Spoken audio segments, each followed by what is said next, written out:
അസ്സലാമു അലൈക്കും. ബിസ്മില്ലാഹിർ റഹ്മാനിർ റഹീം. കൂട്ടുകാരെ, എല്ലാവർക്കും സുഖമല്ലേ?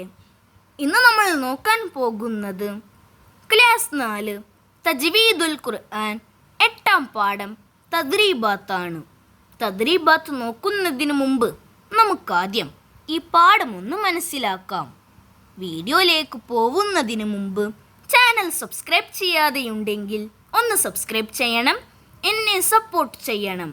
വീഡിയോ ഇഷ്ടമായ ലൈക്ക് ചെയ്യണം, നിങ്ങളുടെ ഫ്രണ്ട്സിന് ഷെയർ ചെയ്യണം. ഇതിന് മുമ്പത്തെ പാഠത്തിൻ്റെ വർക്ക് ബുക്ക് ആൻസേഴ്സ് വേണമെങ്കിൽ വീഡിയോൻ്റെ താഴെയുള്ള സബ്സ്ക്രൈബ് ബട്ടൻ്റെ അടുത്തുള്ള എൻ്റെ പ്രൊഫൈൽ ഐക്കണിൽ ഒന്ന് ടച്ച് ചെയ്യുക. ടച്ച് ചെയ്താൽ കൂട്ടുകാർക്ക് ചാനലിൽ പോവാൻ സാധിക്കും. പോയതിനു ശേഷം പ്ലേലിസ്റ്റ് എടുക്കുക. എടുത്തതിനു ശേഷം ക്ലാസ് 4 തജ്വീദുൽ ഖുർആൻ എന്ന പ്ലേലിസ്റ്റിൽ ഒന്ന് ടച്ച് ചെയ്യുക. ടച്ച് ചെയ്താൽ ഞാൻ എടുത്ത പാഠത്തിൻ്റെ വർക്ക് ബുക്ക് ആൻസേഴ്സ് കൂട്ടുകാർക്ക് ലഭ്യമാകും. അതിൽ ആവശ്യമുള്ള പാഠത്തിൻ്റെ വർക്ക് ബുക്ക് ആൻസേഴ്സ് കൂട്ടുകാർക്ക് എടുത്തു നോക്കാം. അതുപോലെ ക്ലാസ് 5, 4, 3 ഈ 3 ക്ലാസ്സുകളുടെ പഴയ സിലബസ് വേണമെങ്കിൽ മുമ്പ് പറഞ്ഞതുപോലെ ചാനലിൽ പോവുക, പ്ലേലിസ്റ്റ് എടുക്കുക, ഒന്ന് സ്ക്രോൾ ചെയ്ത് നോക്കുക. നോക്കിയാൽ ഞാൻ പഴയ സിലബസിൻ്റെയും ഇട്ടിട്ടുണ്ടാകും. അതിൽ ആവശ്യമുള്ള ക്ലാസ്സിൻ്റെ ആവശ്യമുള്ള സബ്ജക്റ്റ് എടുത്തു നോക്കാം. നമുക്കിനി പാഠത്തിലേക്ക് പോവാം. അൽ വഹ്ദത്തു സാമിന 8ാം പാഠം അൽ മദ്ദുൽ മുത്തസിൽ. ഈ പാഠത്തിൽ മദ്ദുൽ മുത്തസിലിനെ കുറിച്ചാണ് നാം പഠിക്കുന്നത്. ഇവിടെ നമുക്ക് കുറച്ച് ഉദാഹരണങ്ങൾ കൊടുത്തിട്ടുണ്ട്. ഇത് നോക്കുന്നതിന് മുമ്പ് എന്താണ് മദ്ദുൽ മുത്തസിൽ, അതിനെക്കുറിച്ച് നമുക്ക് ആദ്യം നോക്കാം. നാം കഴിഞ്ഞ പാഠങ്ങളിൽ പഠിച്ചിട്ടുണ്ട്. മദ്ദുകൾ 2 ഇനമുണ്ട്. ഏതൊക്കെയാണ്? മദ്ദുൽ അസ്ലിയ്യ്, മദ്ദുൽ ഫർഇയ്യ്. അതിൽ മദ്ദുൽ അസ്ലിയെക്കുറിച്ചും മദ്ദുൽ ഫർഇയ്യെക്കുറിച്ചും നാം നല്ലോണം വിശദീകരിച്ച് പഠിച്ചു. അതൊക്കെ കൂട്ടുകാർക്ക് ഓർമ്മയുണ്ടല്ലോ. ഈ പാഠത്തിൽ മദ്ദുൽ മുത്തസിലിനെ കുറിച്ചാണ് നാം പഠിക്കുന്നത്. അപ്പോൾ മദ്ദുൽ ഫർഇയ്യ് 5 ഇനങ്ങളാണ് ഉള്ളത്. ഏതൊക്കെയാണ്? 1 അൽ മദ്ദുൽ മുത്തസിൽ, 2 അൽ മദ്ദുൽ മുൻഫസിൽ, 3 അൽ മദ്ദുൽ ലാസിം, 4 അൽ മദ്ദുൽ ആരിൽ, 5 അൽ മദ്ദുൽ ലീൻ. അതിൽ ഒന്നാമത്തതാണ് മദ്ദുൽ മുത്തസിൽ. അതിനെക്കുറിച്ച് നമുക്ക് ഈ പാഠത്തിൽ വിശദീകരിച്ച് പഠിക്കാം. അപ്പോൾ ചോദ്യം ചോദിക്കും, മദ്ദുൽ മുത്തസിൽ എന്നാൽ എന്ത്? അറിയണം. മദ്ദക്ഷരത്തിന് ശേഷം അതേ കലിമത്തിൽ തന്നെ ഹംസ വന്നാൽ ഉണ്ടാകുന്നതാണ് മദ്ദുൽ മുത്തസിൽ. അതായത് മദ്ദക്ഷരത്തിന് ശേഷം അലിഫ്, വാവ്, യാ. മദ്ദക്ഷരത്തിന് ശേഷം അതേ കലിമത്തിൽ തന്നെ ഹംസ വരണം. അതാണ് മദ്ദുൽ മുത്തസിൽ. അതേസമയം മദ്ദക്ഷരത്തിന് ശേഷം 2 അക്ഷരങ്ങൾക്ക് ശേഷമാണ് ഹംസ വന്നത്. അത് മദ്ദുൽ മുത്തസിൽ അല്ല. അപ്പോൾ മദ്ദക്ഷരത്തിന് ശേഷം അതേ കലിമത്തിൽ തന്നെ വരണം. മദ്ദക്ഷരത്തിൻ്റെ തൊട്ടടുത്ത് തന്നെ ഹംസ വരണം. അതാണ് മദ്ദുൽ മുത്തസിൽ. അതിനൊരു ഉദാഹരണം എന്ത് പറയാം? ജാ. അതിൽ നോക്കൂ, ജീമിനെ നീട്ടാൻ അലിഫ് ഉണ്ട്, അതിനുശേഷം ഹംസയുണ്ട്. അതേ കലിമത്തിലാണ് ഹംസയുള്ളത്. അതുകൊണ്ട് അത് മദ്ദുൽ മുത്തസിലാണ്. മനസ്സിലായില്ലേ? ഇനി നോക്കൂ, മദ്ദുൽ മുത്തസിൽ അസ്ലിയിനേക്കാൾ നീട്ടൽ വാജിബാണ്. ചോദ്യം ചോദിക്കും കേട്ടോ. അപ്പോൾ മദ്ദുൽ അസ്ലിയ് എന്ന് പറഞ്ഞാൽ ഇപ്പോൾ ഇസ്ലാമുൻ, റസൂലുൻ ഇതെല്ലാം മദ്ദുൽ അസ്ലിയിന് ഉദാഹരണമാണ്. പക്ഷെ മദ്ദുൽ മുത്തസിൽ അങ്ങനെയല്ല. അസ്ലിയിനേക്കാൾ കൂടുതൽ നീട്ടണം. അത് വാജിബാണ്. 7 ഹർക്കത്ത് വരെ നീട്ടാവുന്നതാണ്. മദ്ദുൽ മുത്തസിൽ 7 ഹർക്കത്ത് വരെ നീട്ടാവുന്നതാണ്. 7 ഹർക്കത്ത് എന്ന് പറഞ്ഞാൽ 3½ അലിഫ്. 2 ഹർക്കത്താണ് 1 അലിഫ്. അപ്പോൾ 7 ഹർക്കത്ത് 3½ അലിഫ്. ഇനി നമുക്ക് ഇവിടെ കൊടുത്ത ഉദാഹരണങ്ങളൊക്കെ നോക്കാം. ഒന്നാമത്തത് നോക്കൂ. അതിൽ വരയിട്ട ഭാഗം നോക്കൂ. ജാ. മുമ്പ് പറഞ്ഞല്ലോ ജാ. ജീമിനെ നീട്ടാൻ ഫതഹ് ഉണ്ട്. അതിനുശേഷം തൊട്ടടുത്ത് തന്നെ ഹംസയുണ്ട്. അതേ കലിമത്തിൽ തന്നെ ഹംസയുണ്ട്. ഇതാണ് മദ്ദുൽ മുത്തസിൽ. അടുത്തത് നോക്കൂ, ജസാഅൻ. ജസാഅൻ. അതിൽ നോക്കൂ, മദ്ദക്ഷരത്തിന് ശേഷം ഹംസയുണ്ട്. അതിൽ തന്നെ നോക്കൂ, അതാഅൻ.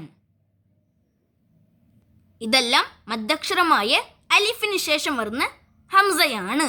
അപ്പോൾ ജാഅ, ജസാഅൻ, അതാഅൻ. ഇനി അടുത്തത് നോക്കൂ, സൂഇൻ. ഇത് മദ്ദക്ഷരമായ വാവിന് ശേഷം ഹംസ വന്നിരിക്കുന്നു. ഇതും മദ്ദുൽ മുത്തസിലാണ്. അടുത്തത് നോക്കൂ, ഖതീഅതിഹിം. ഇവിടെ യാ മദ്ദക്ഷരമായ യായിന് ശേഷം ഹംസ വന്നിരിക്കുന്നു. ഖതീഅതിഹിം. ഈ ഉദാഹരണങ്ങളൊക്കെ കൂട്ടുകാർക്ക് മനസ്സിലായില്ലേ? ഇനി നോക്കൂ, മുകളിലുള്ള ആയത്തുകളിൽ അടയാളപ്പെടുത്തിയ ഭാഗം നോക്കൂ. അവിടെയെല്ലാം മദ്ദക്ഷരത്തിന് ശേഷം അതേ പദത്തിൽ ഹംസ വന്നതായി കാണാം. ഇങ്ങനെ മദ്ദക്ഷരത്തിന് ശേഷം ഹംസ വന്നാൽ ഉണ്ടാകുന്ന മദ്ദിന് അൽ മദ്ദുൽ മുത്തസിൽ എന്ന് പറയുന്നു. ഇത് അസ്ലിയായ മദ്ദിനേക്കാൾ കൂടുതൽ നീട്ടൽ നിർബന്ധമാണ്. 7 ഹർക്കത്ത്, അതായത് 3.5 അലിഫ് വരെ മദ്ദുൽ മുത്തസിൽ നീട്ടാവുന്നതാണ്. മുമ്പ് പറഞ്ഞതൊക്കെ തന്നെയാണ്. അപ്പോൾ കൂട്ടുകാർക്ക് ഈ പാഠം മനസ്സിലായില്ലേ? നമുക്കിനി തദ്രീബാത്ത് നോക്കാം. എല്ലാവരും തദ്രീബാത്ത് എടുത്തില്ലേ? തദ്രീബാത്തിൽ ആദ്യം നുൻഷിദ്. ഇവിടെ ഒരു പാട്ട് കൊടുത്തിട്ടുണ്ട്. ഇത് കൂട്ടുകാർ മദ്രസ ക്ലാസ് കേട്ട് നല്ലോണം ഈണത്തിൽ പാടിപ്പടിക്കണം. അടുത്തത്, ഇവിടെ നമുക്ക് കുറേ ആയത്തുകൾ കൊടുത്തിട്ടുണ്ട്. ഇതിൽ മദ്ദുൽ മുത്തസിൽ കണ്ടുപിടിക്കണം. ഒന്നാമത്തെ ഉദാഹരണം നോക്കൂ. അതിൽ ആദ്യം നോക്കൂ, ഉലൈക. കാണുന്നില്ലേ? ആദ്യം നോക്കൂ, ഉലൈക. ലാമിനെ നീട്ടാൻ ഫതഹ് ഉണ്ട്. അതിനുശേഷം ഹംസയുണ്ട്. അടയാളപ്പെടുത്തിയല്ലോ. ഇനി അടുത്തത് നോക്കൂ. അതിൽ തന്നെ വ ഉലൈക. ലാമിനെ നീട്ടാൻ ഫതഹ് ഉണ്ട്. അതിനുശേഷം ഹംസയുണ്ട്. അടുത്ത ഉദാഹരണം, അതിൽ നോക്കൂ, വസ്സമാഅ. വസ്സമാഅ.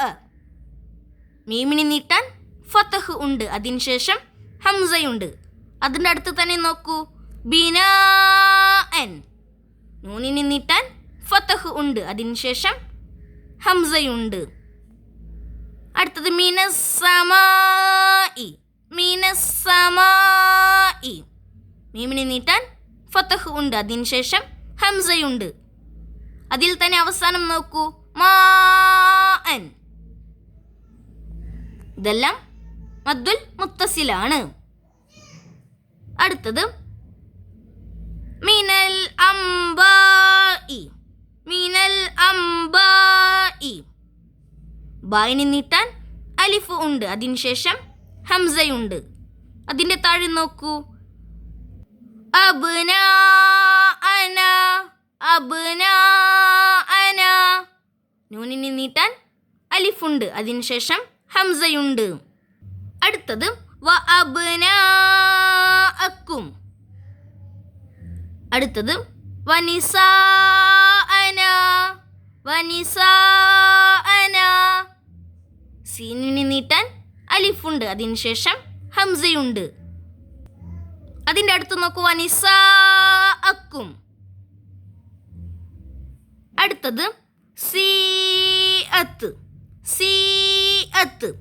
സീനിനെ നീട്ടാൻ യാ ഉണ്ട്. അതിനുശേഷം ഹംസയുണ്ട്. അതിൻ്റെ താഴെ നോക്കൂ, സൂ. സൂ. സീനിനെ നീട്ടാൻ വാവ് ഉണ്ട്. അതിനുശേഷം ഹംസയുണ്ട്. അടുത്തത് ഖുറൂഇൻ.